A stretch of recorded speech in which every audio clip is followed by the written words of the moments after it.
I'm just obsessed with music. We're the red jumpsuit apparatus. I think the only thing that compares to music is food and love. It's 3 o'clock in the morning and there's a knock, and I open the bus door and it's Billy Ray Cyrus. I really wanted to either be on Saturday Night Live or be in radio. The Red Jumpsuit Apparatus was not just a band, it was a movement. But success does not always mean clarity, and sometimes walking away from something iconic is the bravest thing you can do. Today we're not just talking about the hits, we're talking about the decision, the tension, the reinvention. Ladies and gentlemen, please welcome Elias Reidy! Elias, come on in. Oh, yeah, that's right, it's me. Hey, Dave Benson, how are you? Pleasure to meet you. I am good. Those, Where do I find you today? I'm in Chicago currently. Yeah, Cold Chicago, winter weather. Hey, 35 degrees right now is it's a gift, Yeah, I think you hit the nail on the head there. We definitely made our mark, the music's still around. I'm still Elias from Red Jumpsuit. And what a mouthful that is still, right? Tell me about it. Let's go back, Elias, before it all started. So before the stages, the tour buses, the platinum records, who was Elias as a kid? So you grew up in Chicago. Was music always in your house growing up? Was it a part of who you are? Interestingly enough, well, it was kind of a West Side Story the way it started, literally. My father's Irish from Harlem, and my mother's Puerto Rican from the Bronx. So we're actually like a New York-based family. My father started answering the hotline at 99X, and then I was born because he was flirting with the girls on the hotline, and my mother requested a Beatles song, and before I knew it, I was growing up on the floor of a radio station pretty much with my father, which was an absolute gift. There aren't many musicians at all in my family. Ear training is one thing, but it was just more like the soul and the spirit. And he was quite the personality, to say the least. So in those days, that would have been vinyl. That would have been that wouldn't have been the radio stations we have today, which is all the digital kind of a mass of ease. Then it was like putting the records on, spinning it, turning it up, and getting it all ready. It's so funny you should ask that, because I got to see the whole evolution.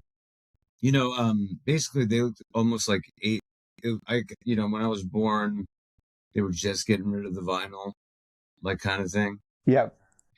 For a good reason too, because, one of his isms was, he was playing, do a little dance, make a little love, get down tonight, and, you could do whatever you wanted to, as long as you stayed next to it, until it went, shake your boot, shake your boot, shake your boot, shake. He's like, oh, what do you do then? And he got on the microphone and went, well, shake booty. And then, started it over. So that was our like kind of our mantra for like, hey, when life gives you booty, shake it, right? No, but so they were like 8-app tapes, like a huge it's like the size of like a food warmer in a restaurant, if you will. But you just plug it in, and 3 buttons, green, yellow, red. And he taught me at a very young age, maybe too young, but I wouldn't have it any other way. And I remember the first time I saw the computer, this must have been like 97 or something, like 96, probably about 96. And it only had one function, it kind of looked like a pie chart. And you could almost feel, that analog feeling. It was like, I felt like it gave the DJs more of a sense of power, like more hands-on. Yeah. I mean, vinyl is coming back in a big way because it's like, you're looking at it's like a canvas. It's like an experience. You get to stare at it. Yes. And I'll never forget. I mean, they still had the board, but he's got a mouse in his hand now, and it's just kind of like, what is this? Like I'm just clicking on stuff instead of being like, that's right, it's Dennis Reed. It's 4 a.m. Up next, Van Halen kicking in a high gear. Like Yeah. those were the Yeah. Halen days. But he went with it well. Must have been quite the experience. Did you meet a lot of famous people through the radio station as you were growing up? Yeah, it's so funny because I get asked that quite often. And especially like sometimes about my family. I was always with him, so he's like, "Hey, guess who's coming in today?" And usually he had like the weekend to himself, the whole building, so it was just me and him. Yeah. I'm like, "Who?" Richard Simmons, and I'm like, "What?" Or it'd be Wayne Newton or Willie Nelson, or because he was in rock music for quite some time. But he started in country music during that big bang, like Garth Brooks. I should have. I mean, I'll just post it. But there's a picture of like I'm like 4 years old, and it's me, my father, my mother, and she's kissing Billy Ray Cyrus on the cheek. Tim McGraw, Faith Hill. But later on, it became more of a conglomerate, if you will. And around 98, there was a station 96X where I was a teenager, and the Warped Tour was the thing to do. And he was into Zeppelin and all that kind of stuff. And naturally, you kind of fight against it as a kid, even though he was my hero. I was like, yeah, but I want to do something new, Yes. Yeah, he did love it all, That must have been quite the experience. Growing up with your father doing that, meeting all these cool people, and then going to school and being like, hey, guess who I met at the weekend? And your friends are like, who? And, telling them all these amazing people. Well, the reason why I brought up those two, Richard Simmons and Billy Ray Cyrus, is because they actually remembered me. Even No way. when I was a kid, you tend to, because when you're touring, you got to you have to bookmark things. Otherwise, it's just a flash in the pan. So we're playing in Nashville at the Exit Inn. And I would usually wait till people kind of filtered out, because I appreciated people that want to have like a conversation, Yes. and it was worth it all the time. And then, the bus starts up and it's 3 o'clock in the morning and there's a knock, and I open the bus door and it's Billy Ray Cyrus. And he goes, hey, man, how you doing? I'm like, hey, what's up, Billy? And he's like, yeah, I'm Billy. I go, yeah, you're Billy Ray Cyrus, dude. It's 2005 or 6, whenever that was. But I was like, I met you when I was a kid at WCMS. And he goes, oh my God. He was like, at the Hampton Coliseum. My father was smart. He put me to work, He would just put stickers all over me for the station. I was like his promo guy. But he goes, well, I just want to say I think kids are great, but I got I don't know why I'm doing a twang accent. It's my daughter is here. Her name is Miley. She wants to meet you. And I'm like, sure. she's like, hi. And our drummer, he's a Disney kid. He's like, is that Hannah Montana? I'm like, I don't even know who that is. But that's Billy Ray Cyrus, He's like, oh, and her and I had a pretty cool conversation. I'm like, do you have school in the morning? We're not that far in age. I think she's like 34 or something now. Yeah.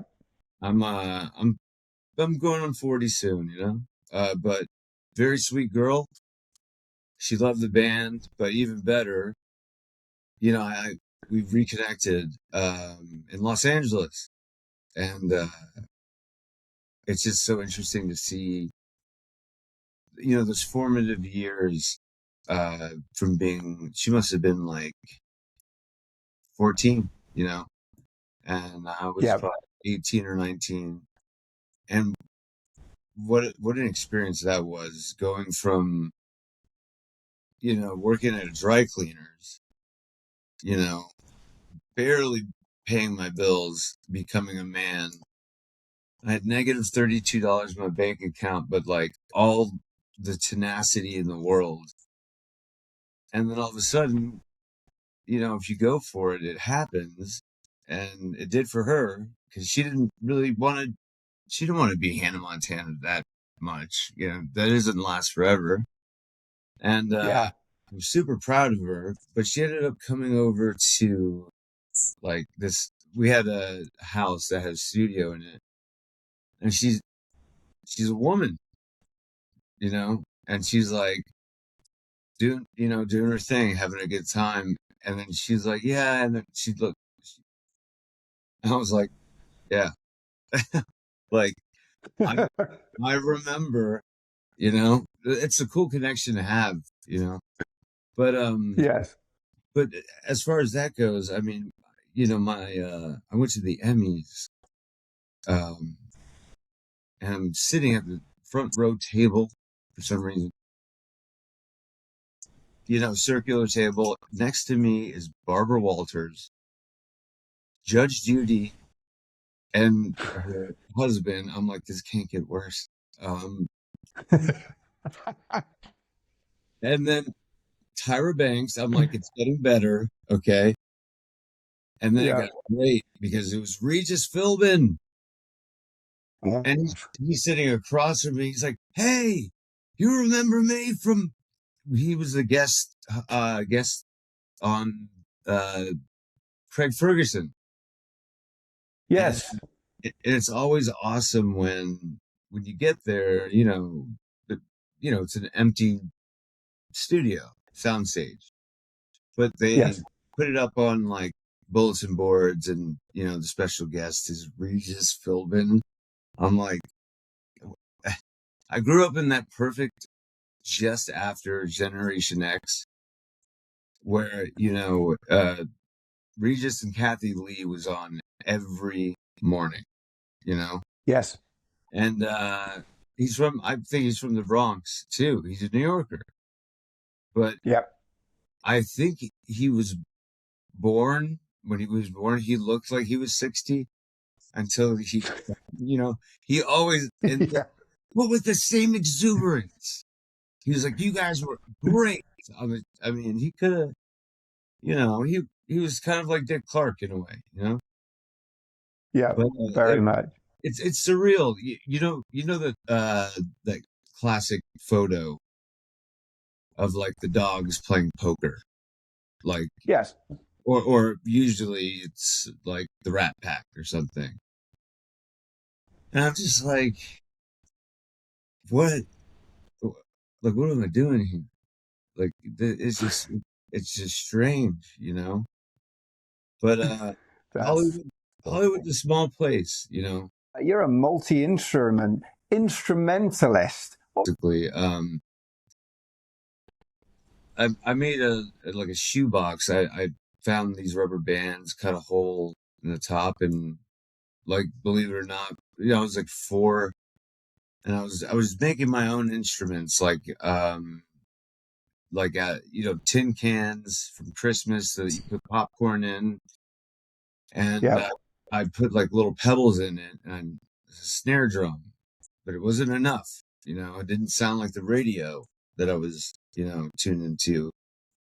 So I orchestra was the first thing I did when I was about 9 years old, and of course, um, I was first chair violin, and his name was Mr. Birdwell, and I owe him a lot because he saw something in me, and so he's like, all right, now you've got that covered. You teach that person because we're putting you on upright bass. I'm like, this thing's twice the size of me. Like, I was a kid carrying like it just, but it worked out well. Wow. He's like, do your fingers hurt yet? He's like, here's some Band-Aids. Talk to James Jamerson or John Paul Jones. And I love playing the bass. It did translate. A lot of guitar players, a lot of musicians, um, you know, they say they can play the bass. It's kind of all relative in a way, but Yep.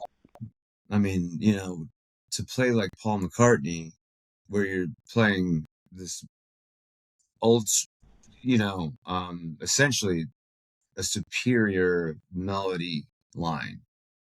It's just, Yes. it's something else. And then piano kind of made sense, and drums, but the guitar was like the thing that I could never get my hands on. Like I want to be. Yeah. So I got a little older, and I'd say, hey, would you mind if I borrow that guitar? These were friends in my neighborhood. And, I'd act like I wasn't home. I mean, Wow. they got the guitar back and more. Okay. But there was a friend of mine named Sean, and his mother came over to talk to my mother and said, I think you need to buy your son a guitar because I'm like, I'm hearing this in my room, holding it, and I'm like, oh no, you know. No, but it was Oh. cool. I mean, music really is all relative. So we've gone from school, we've gone from teaching, we've gone from picking up the guitar. What bands were before the Red Jumpsuit? There must have been some other bands that you were part of, which you thought maybe this is it, but disbanded or just wasn't going anywhere. The first band that I started was called In Fate's Hands, which is rather dramatic. Um, but it had like a uniqueness to it, I guess. Um, my father, we're always watching, like anything with Clint Eastwood in it, or like Steve McQueen, if you will. Like he loved Yeah. men of integrity, that grit, like you know, vengeance kind of thing. So I felt like I was on a mission, and I was relentless. I would literally grab some friends and pull them onto the bus with me, and you know I would bring my amp and guitar to school without a backpack, um, and not leave it in the teachers like lounge where they ate, and it's probably a good thing because I think they got the point. Um, and then we'd wheelbarrow. We're not driving yet. I'm like Yeah. 15. But 15, and the band name is In Fate's Hands. Yeah. But I couldn't have been more serious about it. I sometimes still wonder, like, man, it's there, but it's natural. But when the unknown, like the uncertainties, like it was just blind faith. I was certain, I remember the first time I broke a string after I got my first guitar. I thought my life was over because I didn't realize that you could just replace the strings, you know. Oh. The teenagers take themselves very seriously, it's a tough Yes. spot to be, and I definitely kind of uh directed, or like uh the theme for most of the songs that I write are still, about, well, then it was about teenagers, that, it's okay to like be yourself, and you're going to go through hard times. You don't need to fit in. Hence, The Middle by Jimmy Eat World. It just takes some time, a little bit in the middle of the ride. So then they let me audition in Fate's Hands, and it was a complete mixed review, perfectly. Like, the people all in the front, they were like, "What is this?" And everyone in the back were like, "Yeah." And I was like, "Oh my God, we're gonna win this," And I didn't look as much like this then, but I Yeah. was not your average student looking kid. But we came in second place, and it crushed me. Oh. I thought my life was over, I was only, I just turned 17, and I was like, that's it. It's over. You know, Kids can be Yeah. so hard on themselves. And I gave it about a week until that, my bandmates were calling me up, and they're like, what are you doing? Like, I thought we were in a band. Let's do this.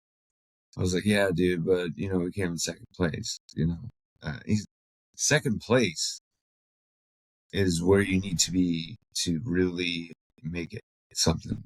Because the person that won, ended up having a studio in his house, and they recorded my first demo, which would become me meeting Ronnie. So, I mean, it's all way too serendipitous, everything. So how did the red jumpsuits form? How did that all become part of your life? What Well, was the story? uh, once again, if I see a studio, I'm just, I'm like, I got to know what's in there. Like, everyone's Yeah. got the knack. Love that band. Um, I'm just obsessed with music. It's a universal language. Um, I think the only thing that compares to music is food and love. Um, but there was a local studio called Vision Sound, and being around my father so much, I'd have to take a sip of water, but he'd be like, 101.5 WCMS, Dennis Reidy here with my son. Say hi, Elias. And I'm like, hi. Um, and it felt like we were worlds apart. And I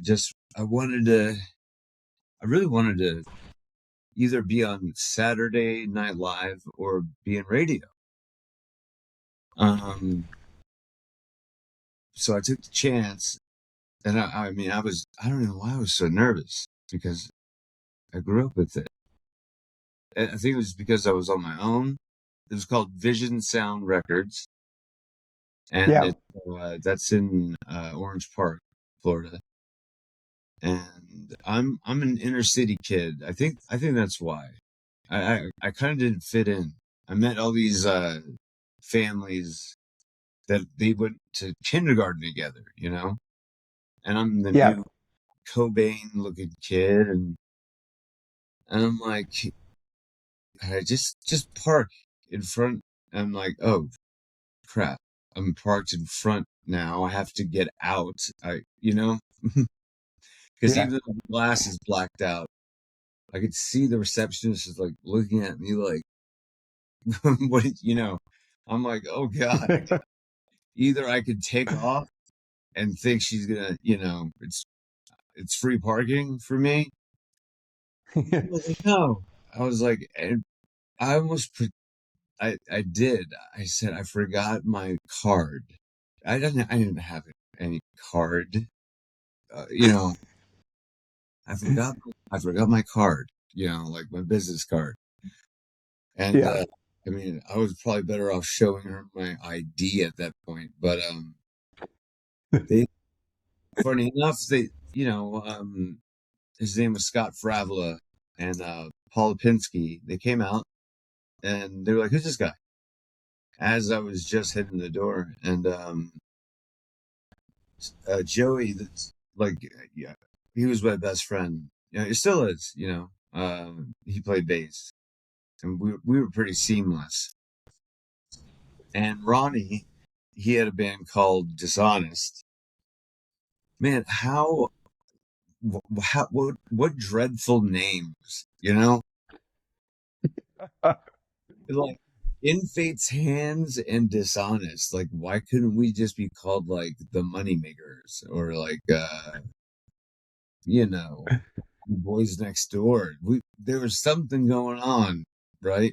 Hence Yeah. Face, though. And feel free to interject at any time. I'm sorry. So No. I'm loving this. they gave me the time of day, but I was still. It was a very interesting feeling. Like, I was nervous, but in the right way. And they were like, "Yeah, you want to come check things out?" And then I'm like, I know what a radio station looks like. And it's got to be like everything just kind of came together. Once you see the board, the console, and, and I'm like, I think I could do this, and then I started taking writing a bit more seriously. Like, my kind of advice or like thought process to, when I work with people, and I love it, everyone has a song, even if it's not in music, you know, and I pray that people get the chance to express themselves the way they want to. So then I started writing songs about what I was experiencing, or, I had a high school sweetheart, she had a sweet 16, and she didn't have the best time because I couldn't be there. I wasn't allowed, you know. Oh, Hence 17 ain't so sweet. It's not grammatically correct, but it has a ring to it, yeah. Did you get the pun there? It has a ring to it. 17 ain't so sweet. Almost 18. But then, life hits you, especially more in, like in Europe and overseas. When you're about 15, 16 years old, you usually go to trade school or art school. Yep. It's a lot different in the States.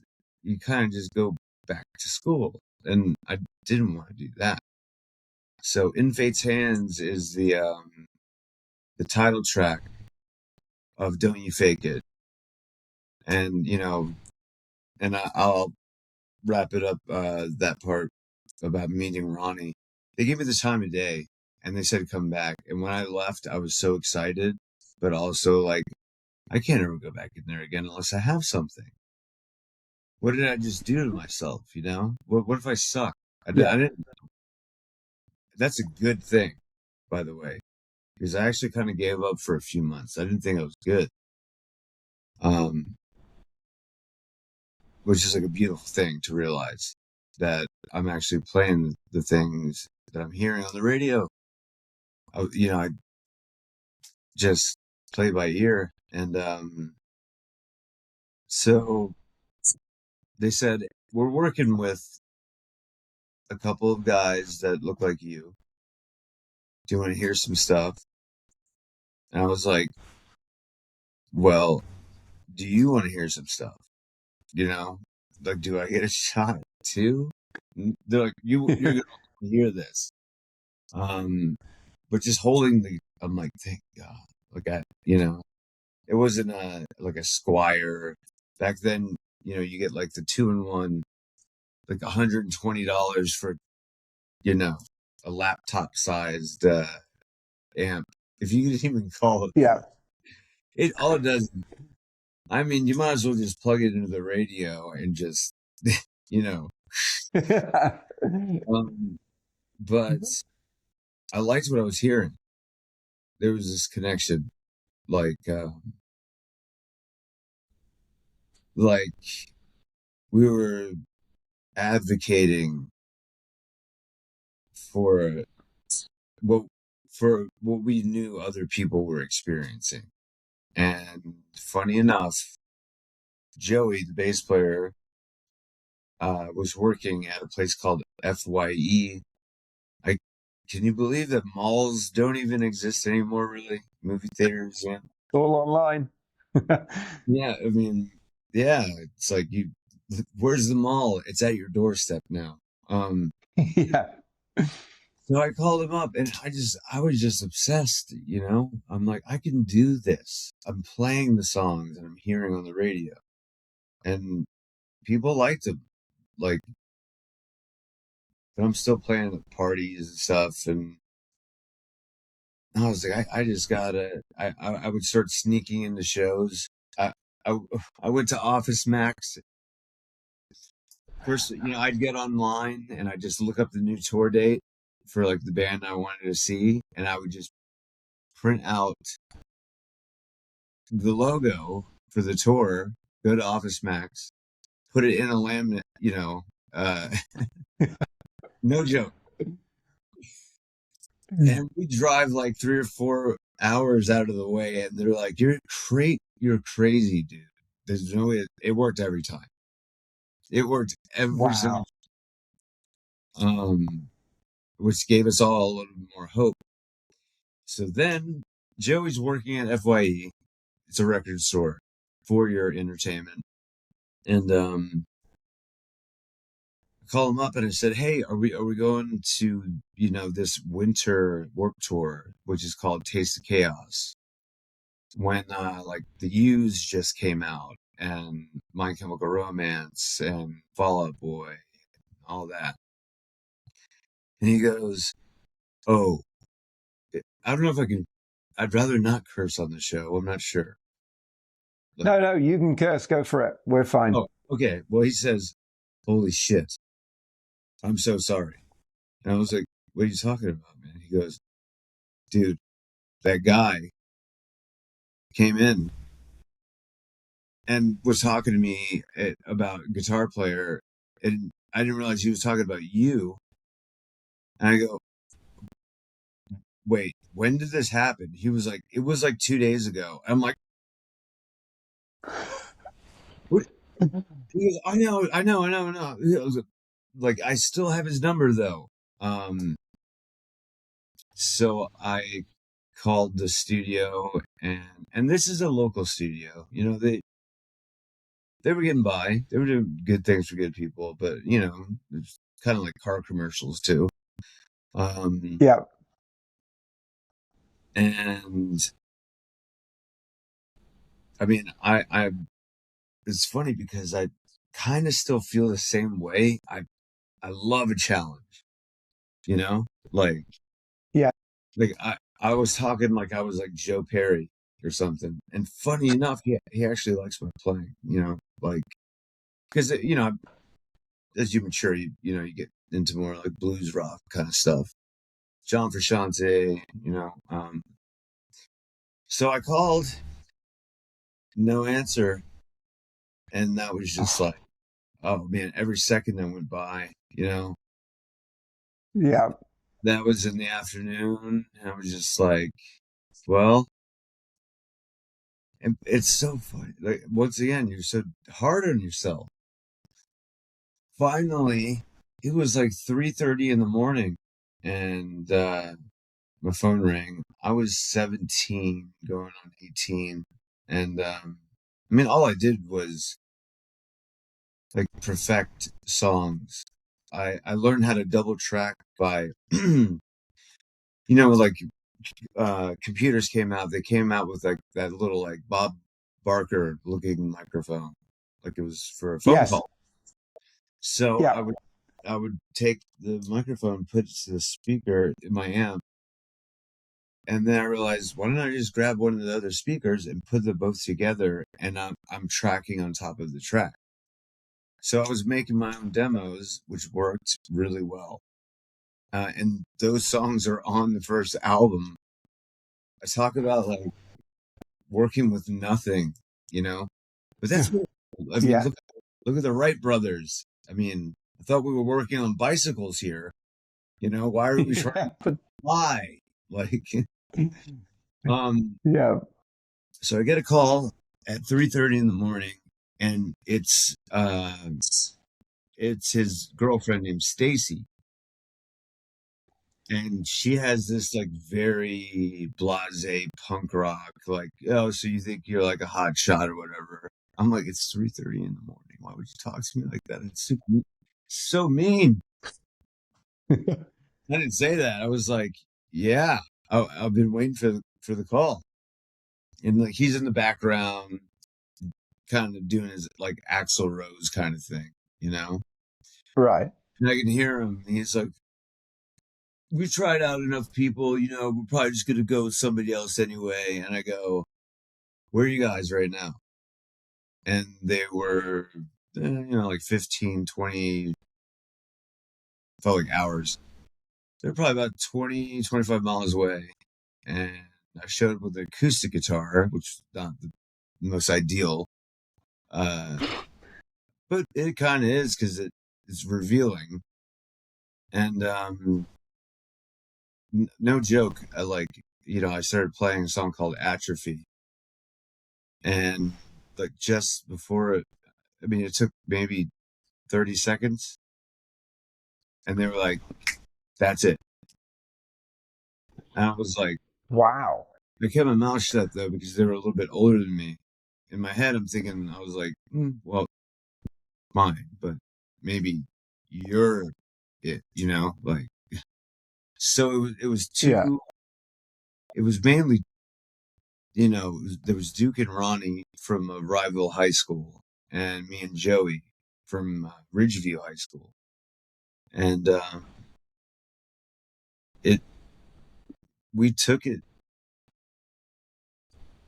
I had this kind of regimen. I was like, all right, everybody, if you really want to make it, and my biggest inspiration was That Thing You Do, the movie. Yep. Another movie. I mean, it was just like, I lived that movie. I said, we're probably going to lose. We're not going to have any money. Probably going to lose our girlfriends. Probably going to lose your car. Probably your job. But you got a job now. And yeah, and it did get pretty um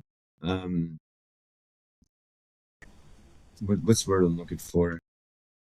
Is it desolate? It wasn't fancy Yep. living, but we were free, and we practiced every day from 12 noon, which is like super early, right? Take it really seriously. And I'll never forget telling I'm working at a dry cleaners, there's nothing wrong with that. Yeah. No. But I think anybody would rather be not working at a dry cleaners in Florida with no, And I told this guy Bill, I think he goes, "Are you quitting?" I was like, "Well, no." He goes, "No, no, no, no. You're fired." I was like, "Okay, what?" Because I just have a feeling, don't worry about it, you're fired. And I was like, that was easier than I thought, Then we lived off of Hot Pockets and Coca-Cola, and it was like the worst ever. But we were serious, like really serious about the music, you know? And Yeah. everyone found themselves in their own personality. It wasn't a gimmick. It felt more like the Beatles, where you can, there's a lot of bands where you kind of fit in the same bill, um, which is not bad. It's continuity, right? Yeah. But we all started hanging out together after the rehearsals more. And that's when, like, the humor comes into play and you really get to know each other.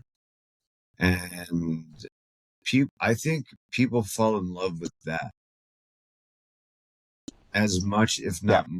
if not more than the music, because it validates it, it's real. Yeah. And I think people, they love seeing that camaraderie. It shows that that it's true. Yeah. Even when something went wrong, on stage, which is the worst feeling ever, suddenly realize, well, what is it?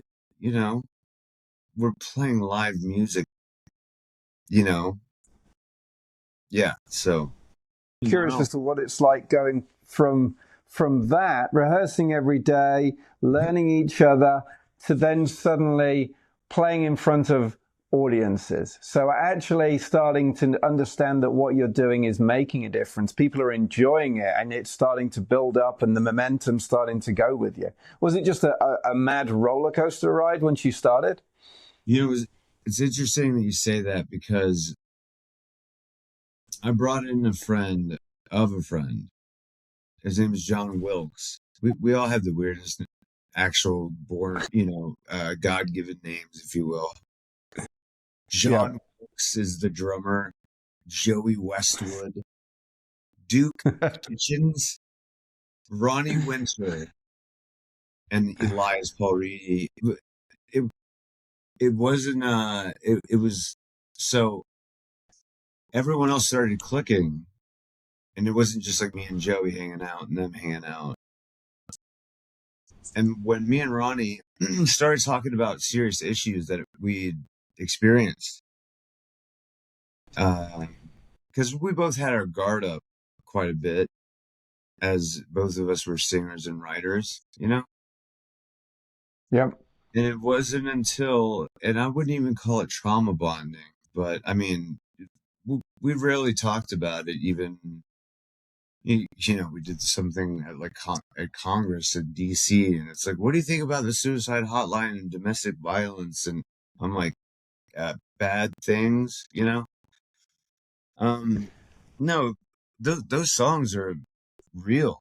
We didn't write it as a ploy. And as soon as me and Ronnie started talking about what we had been through, it just made so much sense. Like, he came from, an abusive household, as did I. And,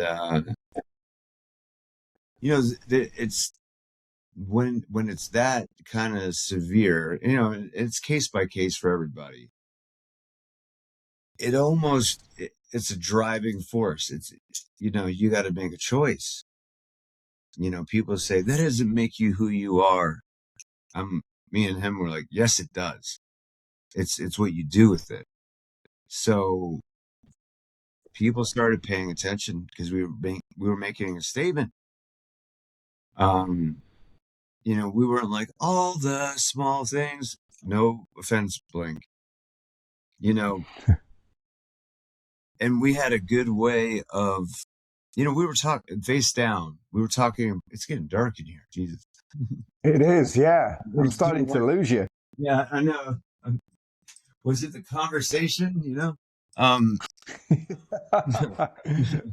no,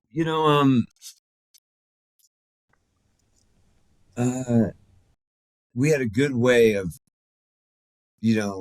building entendres, and like, I'm always like, let's not use any particular names or anything like that. Let's make it ultimately relatable. So instead of it being about like our mothers, you know, going through domestic violence, it was like, you know, it's almost like a Beatles song, you know. In the corner, there's a bar, you know, like it's observational. Yeah. Hey, girl. I mean, like that's the first. Hey, girl, you know, you drive me crazy. You know, it could be anybody. You Yeah. know, we're talking about a situation, and we're not saying we're Superman. We're saying like we see what's going on, and we believe in you that you can stick up for yourself and find a way out. You know, Yeah. and Yeah. honestly, that whole record, "Don't You Fake It," and I really like I'd go back to it and listen to it, and it's every single song is about hope. And And then we got as you guys get bigger and get more attention, especially in the early 2000s, do you find that the fractures started to come in for you guys as to how your relationships were with fame and money? You know, you said at the start that you guys created a forge between you, almost family-like in terms of how you were developing. But was there a point when that stops? oh boy, it's like being married to four people, you know.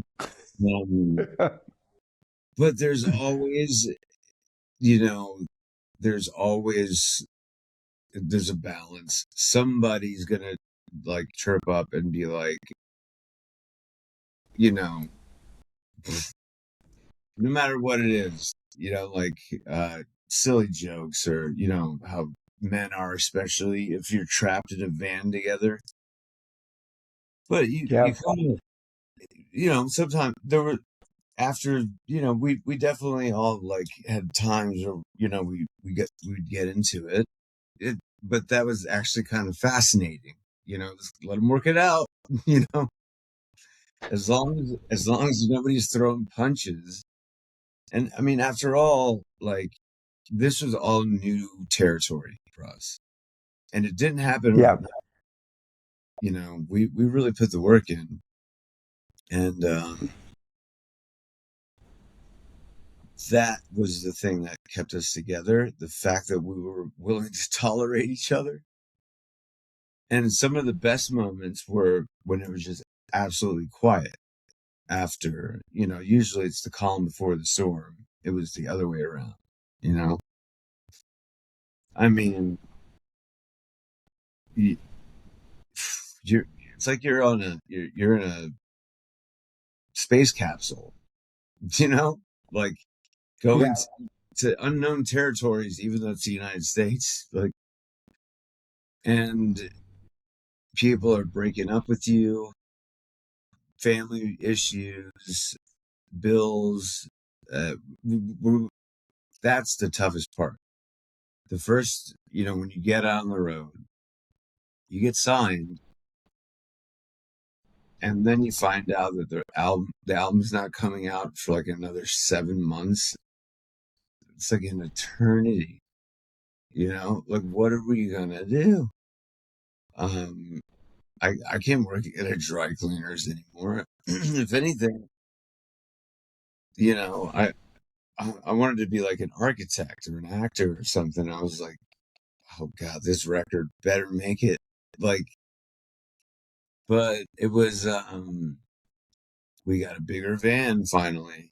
And on the way back down, uh, right when we got into our, you know, Jacksonville, you know, well, I mean, they're from there. I kind of went to high school there more than anything, which worked because I was relentless, you know, I was the Yeah. oddball. You know, I didn't fit in, you know, I was not a country kid. Um, right when I'll never forget it, it was just like that moment in That Thing You Do when Liv Tyler is she's like going through the mail and it's like, and now Erie Zone, the wonders, but Yeah. it did feel like that because we were called the Red Jumpsuit Apparatus. All that means is listen to the music. I thought it was hilarious, like it's like just throwing darts at words. I mean, there's some type of weird intrigue there, but the lyrics are so real. I mean, right when you kick off, the first song, I remember a year ago, I was standing in the crowd, waiting for my chance to break through, my chance to live again. Now it seems I've found some friends who finally understand what it takes to make this dream come true. We'll be here till the end, and Yeah. and then we bring them in, shout and scream with me, my friends, connect with me, and we'll pretend. Everyone was in the band. The stage was not a stage. We were not just a band. They weren't fans. Yeah. They were our friends, and it was more like welcome to the living room. And it was so genuine. I'll never forget that kind of feeling, But when Yes. on the top station, we were coming into the charts. Our records released, and it's like, and I'm hearing that. I'm like, it's happening. Like we did it. There's no way. If Face Down got on the radio, we're doing it. And there was some doubts and stuff, and that's when people try to kind of sneak in and get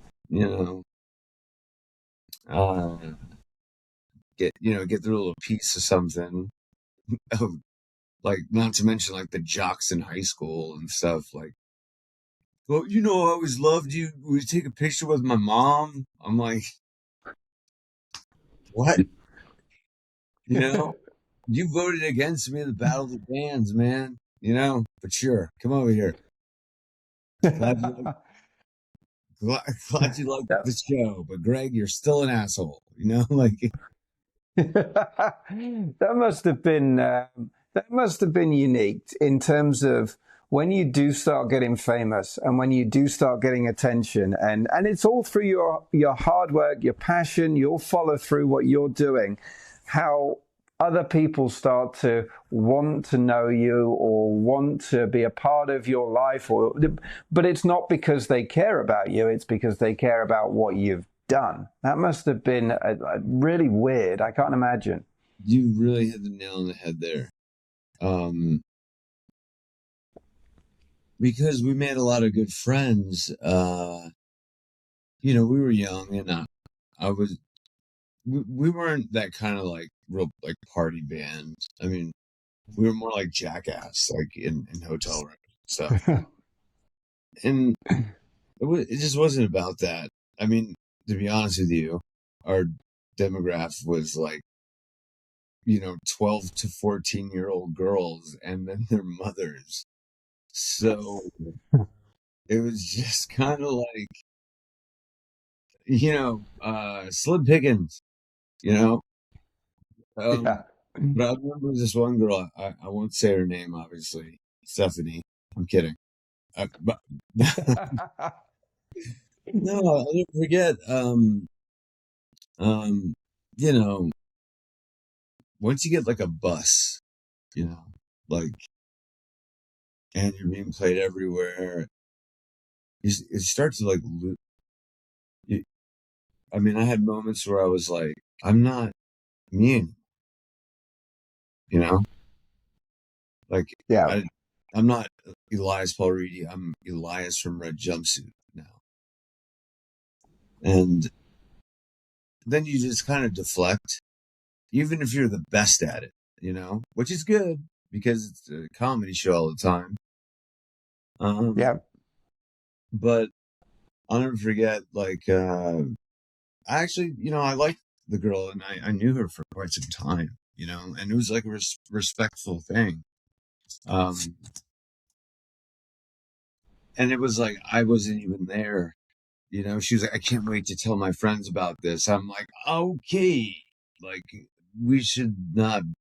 It just weirded me out, and that kind of thing kept happening, you know, like, and then you can't really talk to your old friends anymore because they're, what are you gonna do? Call them up every day? You're not there, So it forces you to get tighter. It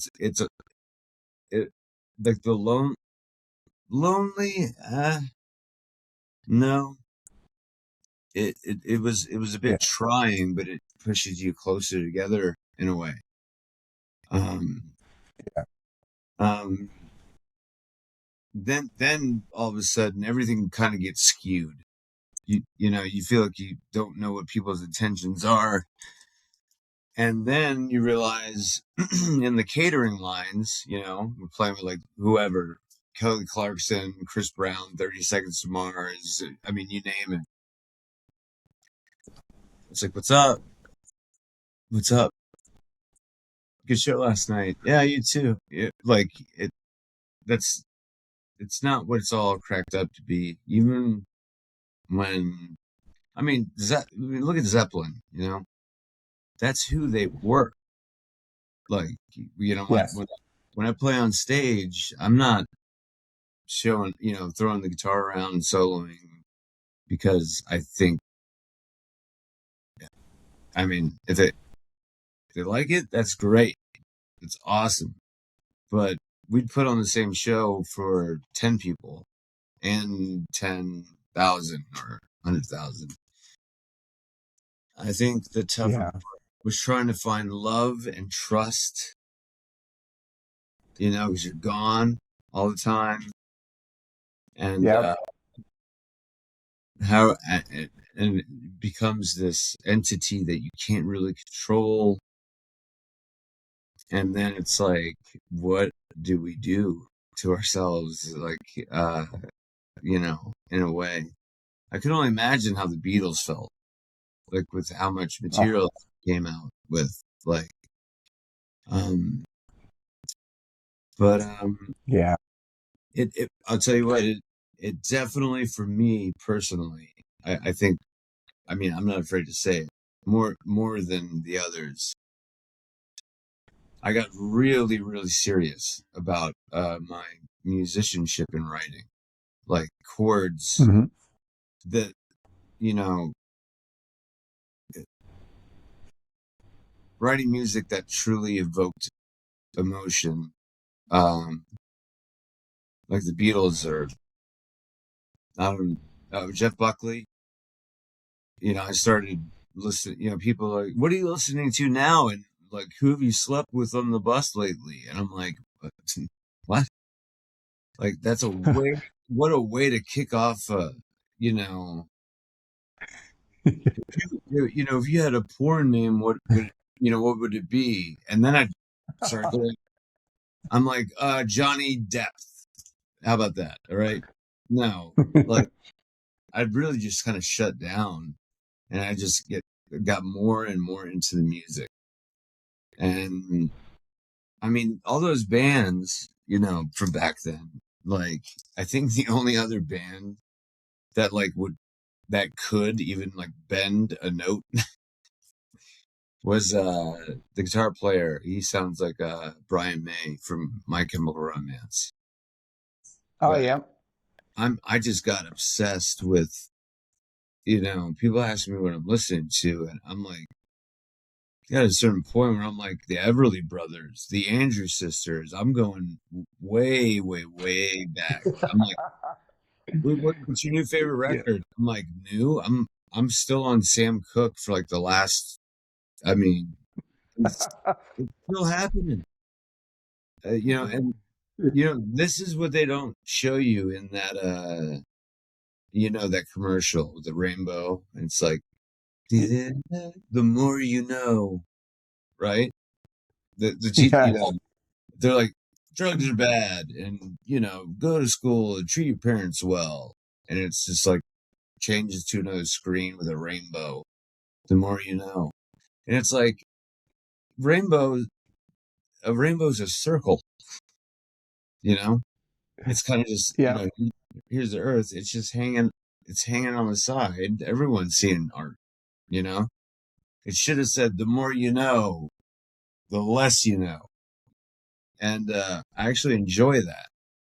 I'm still finding that missing chord, you know? Yeah. And I'm just in love with it to the point where it comes from like the ether, you know? Um, Yes. everything's like improv. Like I'd say probably 90% of the stuff that I write, because I work with a lot of people now, and it's automatic. It's already there. So I can see the cracks forming. You Yep. can see you've Yeah. mentioned them. So I was the what only was the one. point that I was the finally only led one. up? I was the only one in the back lounge now, just staring at the TV and just, I mean, watching like 30 hours of the anthology of the Beatles, and because you could see the growth. It was actually, Yep. it gave me like the consolation. You know, it was comforting. You know, where I started talking to like, hey guys, we're all in this together, and you know, the cracks really started where like some people cared more about, you know, I cared about the musicianship. You know, I'm like, we're not at the top Hmm. yet. We're not at the toppermost of the poppermost, like the Beatles said. You know, I don't want to be Yep. playing bass down for the rest of my life. You know, I'm we're growing. You know, I'm like, that's when I started playing In My Life, the song by the Beatles, which was like the first like actual retrospect pardon me, retrospective song ever written. It's pretty morose in a way. You know, there are places I remember all my life, but some changed. It's almost like the most bittersweet song about Yep. what's in his head. You know, you could say sitting on a dock, but that's more circumstantial. He's talking about the, you know, losing Stuart Sutcliffe, his best friend, losing his mother. You know, all these places had their moments with lovers and friends. I still can recall, you know, he's not sick. They're gone, you know, but Yes. you've got to use the cosmic telephone now. And I never know how anybody else feels, but you know, my father passed, of course, on Halloween. Oh, I'm sorry. No. Well, he was a funny guy, right? Like one of my friends said, you know, we could, you know, he would have loved it. We could, and I'm like, nobody beats me at a joke, especially about my father. He was like, I was like, we had the perfect weekend at Bernie's. It's Halloween. The least we could have done is just roll him right outside with a bucket of candy in his lap. No, but, Oh, no, he was definitely a driving force for all of us. He loved every moment of it. He was super supportive, and yeah. Oh, so you know, the cracks started to form. You know, let's just say, not to name names, but one guy, I mean, his playing didn't make up for how much extracurricular activities were going on. Um, right. one person in particular had an agenda that is still happening to this day. That is not going well.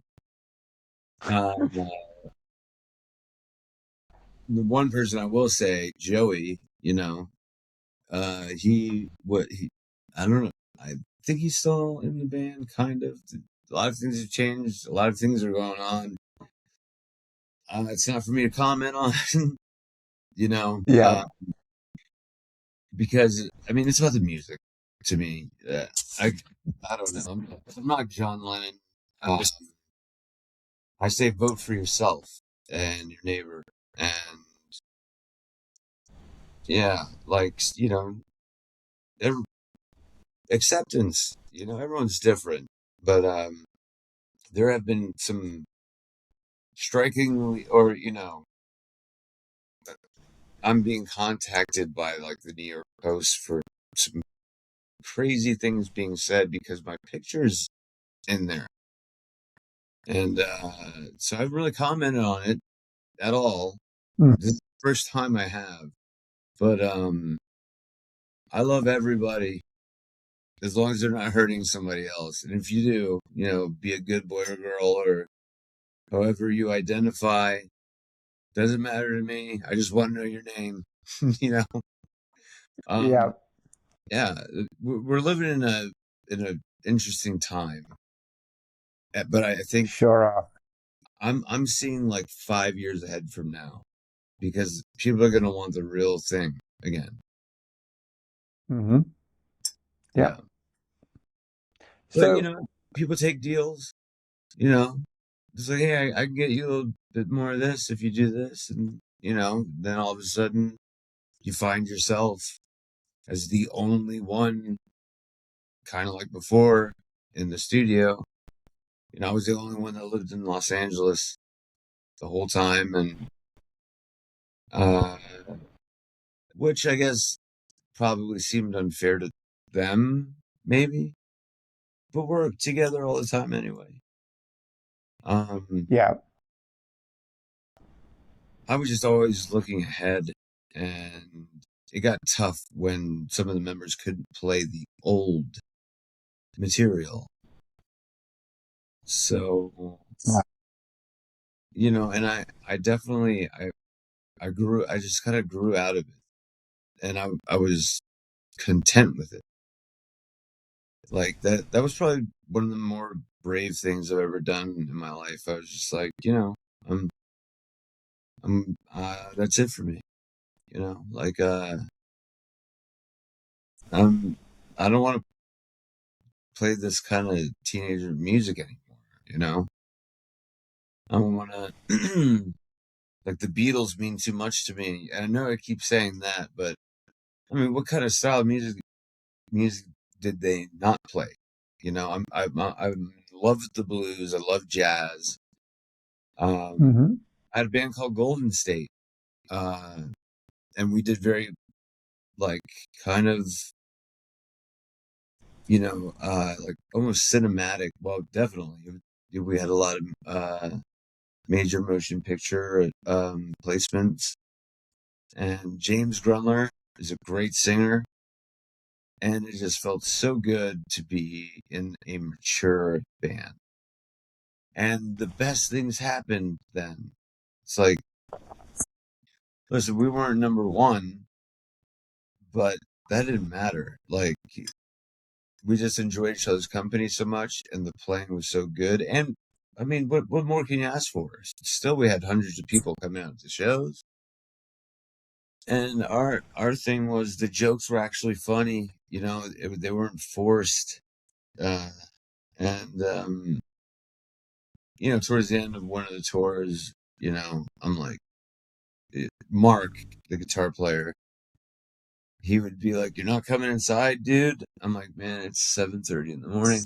I'm like, kind of hungover, like, which is rare. He's like, "We're at Lulu's Diner. It's your dog's name, in the middle of nowhere in Redding, California, which is like near Weed, California. There's not. There's Yeah. one car in the parking lot, and just you know, it's like wheat fields. Um, Wow. you learn a lot though when you take. That's one thing Mark kind of taught me is like being selfish has such like a negative connotation. It's like more like doing what you feel is right for you no matter what, as long as your intentions are good. So Yeah. I look, I could like, I was like, feel like crap, but I have to walk in there. And they're sitting all the way. There's nobody in there. It was a long walk, like awkward, Yeah. hungover long walk. But right when I walked to the door, I looked to the left and did a double take. Yeah. Oh, yeah. It's like my father's hero. Awesome. I sat down. I didn't really say anything yet. And those diner ladies, like the classic ones with the aprons. Yes. It's California. I'm like, she's like, all right, boys, how we doing today? Good morning. My name is Shirley. And yes, I am serious. And I realize she's not even like taking down her orders. I'm wondering what's going on, but then I realized it. While they were kind of like chit chatting, like, dude, we don't even have water yet. It's been like 15 minutes, and she like kind of like scuttles all the way over to us because all the way at the other end was an older gentleman with obviously looked like his grandson, which it was. Yeah. And his name is Ben, who I became friends with in Nashville. And she goes, boys, I gotta tell you, I'm so sorry. The food's taking so long. Actually, I forgot that. I didn't even take your order. Do you know who that is behind me? And I'm like, yeah, I mean, I do. And they're like, looking. And James is like, oh shit, that's Merle Haggard, dude. Merle Haggard, for those of people that don't know, I mean, he was like a renegade. Yeah, he was a vigilante. I spent 21 in prison doing life without parole. Mama tried, and Mama tried. Raise me better, but her plea did not deny. Like, and it was so humbling. She goes, Wow. she comes back and she goes, I swear I didn't say anything, but he wants to know if you guys would come over and sit with him. I'm like, are you sure he said that? Like, did you have a gun on him? Um, but when you start getting into your like middle-aged years, life happens, death happens, and it's that's what it's all about. And now we're all standing around his corner booth, like, I'm like, can we like not stand like in unison around him like this? Like, somebody says something and take turns. I go, hey Merle, how you doing? And he's wearing his hat. He's like, hey, how you fellas doing? And Ben was like, hey, I'm Ben Haggard. I was like, yeah, I know your last name. And I was like, that truck outside yours, and it is like this. It's like a monster truck, okay? Oh, Like, wow. legit, and it was the only one in the parking lot. But anyways, we ended up having Merle Haggard for breakfast, right? Pretty much, he guessed like what everybody played in the band, and it was just a really natural, cool experience. And then he paid for everything, and he was like, "Well, I hope to see you guys later," which is so cool because I actually did get to see Ben quite a bit.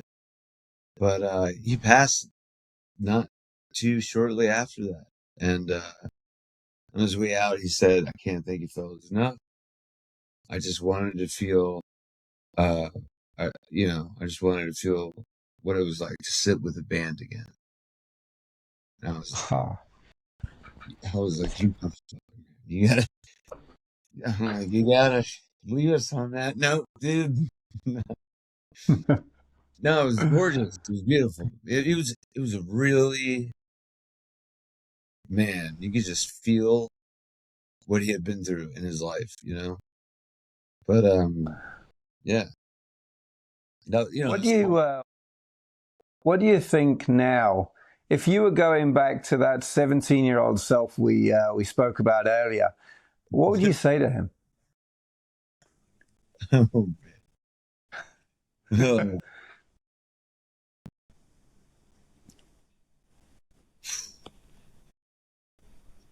I would try. Actually, I would try not to say, like, slow down a little bit.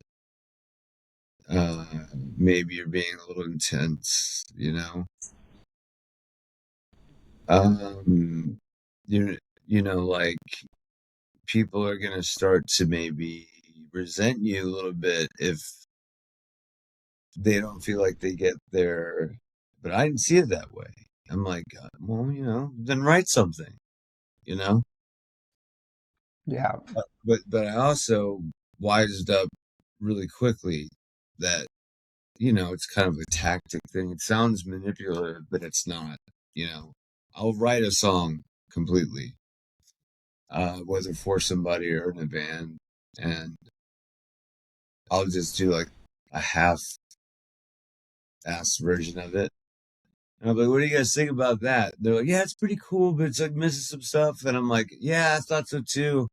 Like, what do you got, John? Do you have any ideas? And, all right, no, all right, Joey. Oh, that's kind of cool. And I'll just be quiet and be like, what about you? And then I'll just play the song, and they're like, "That's awesome!" I can't believe we did that. And I'm like, "Yeah, we did." You know, but that is the truth. It's a part of it. You know, like the Beatles yeah, wouldn't be the Beatles without Ringo. You know, yeah. and but I'm That's not very, Ringo. very true. I'm not Ringo. I'll tell you that much. There's a little Ringo at home. Elias, you've had an amazing story so far. What's the future hold for you? What do you got coming up? What are you going to be doing?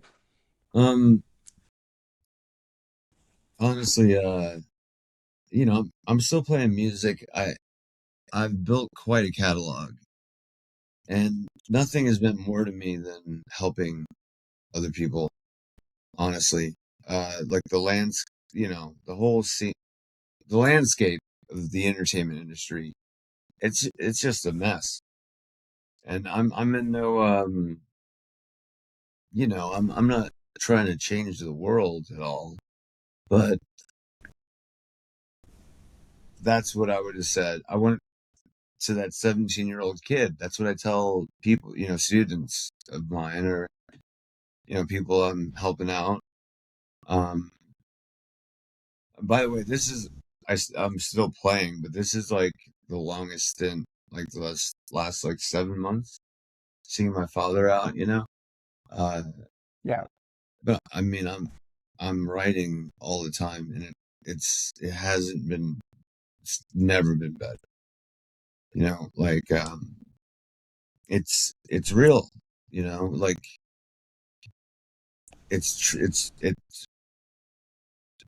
it's like straight from the heart, and it always was, but it just gets more real, and there's like nothing to fear.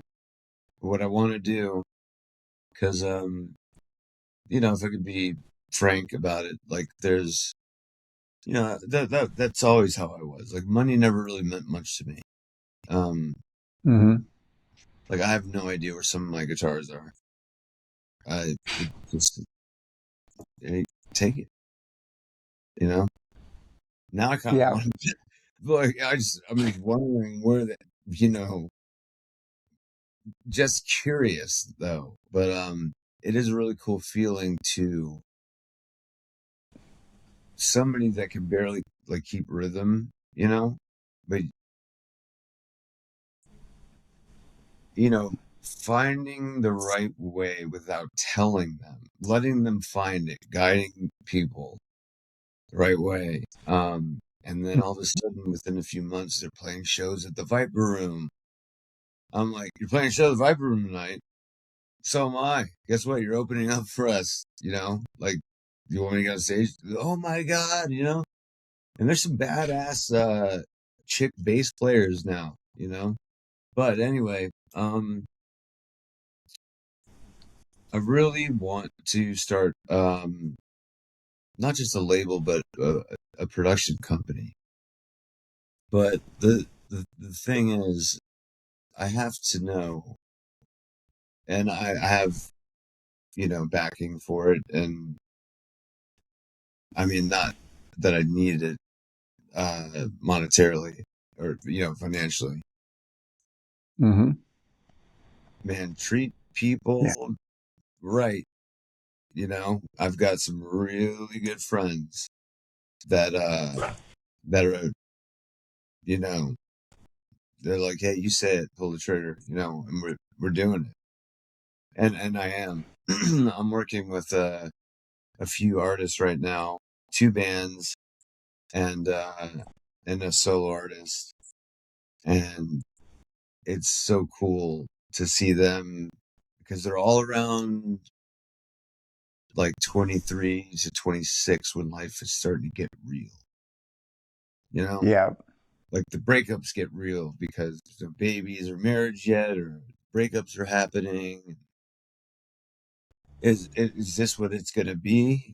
And it's like, well, it's going to be what you want it to be, And the best way to go about it is to what alleviates that kind of purpose is everything, and Mm-hmm.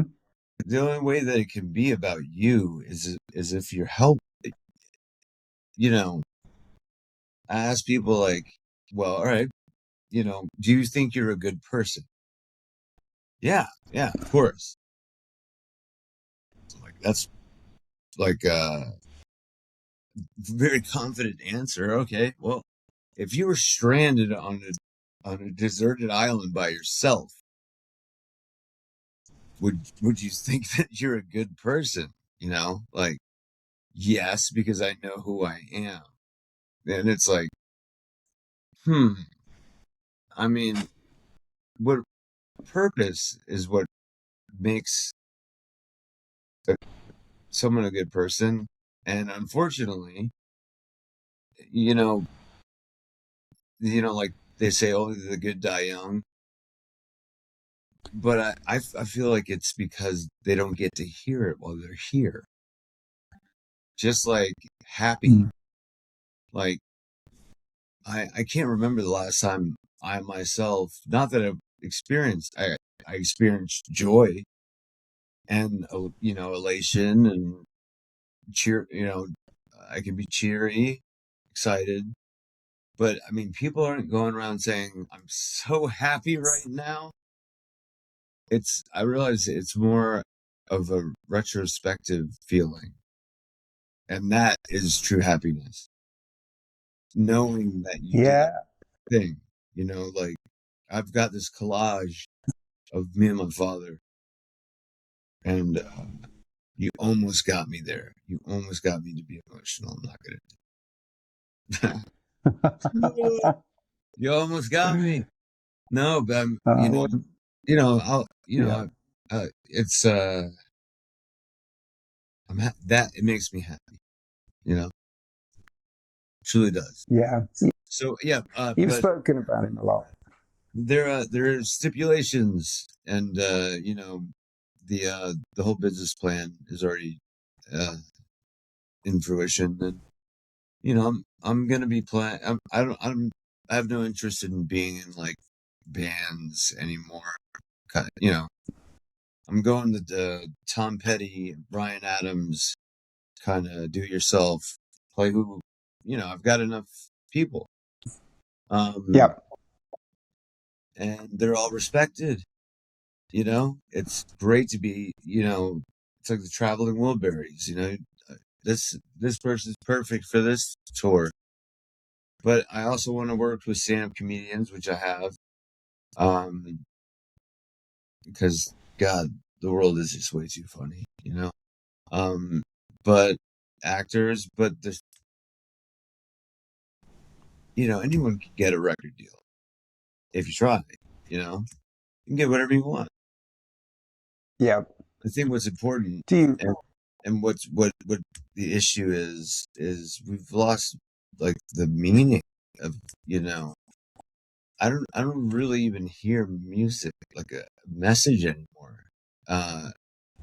So, and I grew up helping, like, I don't even know how to say it now. What is the right term? We care more about the terms, like special or less fortunate. It's all bad, right? Like, how about they're just people that need your assistance, They're the Lord's little helpers. No, and that's the craziest thing.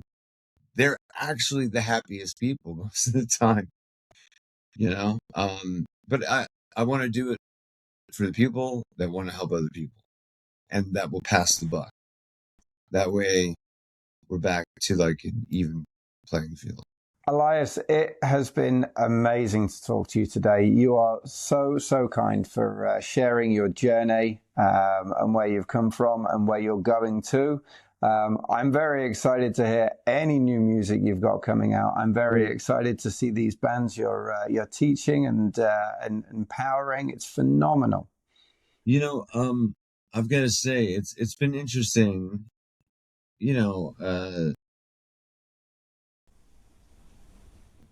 There was no hiatus or anything like that. Life happens. With John Lennon, right?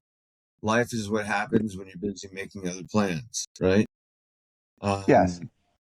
But I could not be more happy. Oh, see, retrospective. I was emotionally, mentally available for one of the most important parts of my life, and yes, I'll always have that. And I can't explain the feeling. It's so important. Dave, I truly appreciate you. I'll be back anytime that you'd have me, and I'm working on a book as well. All right, Elias, thank you so much. We're going to be back, guys, right after these messages.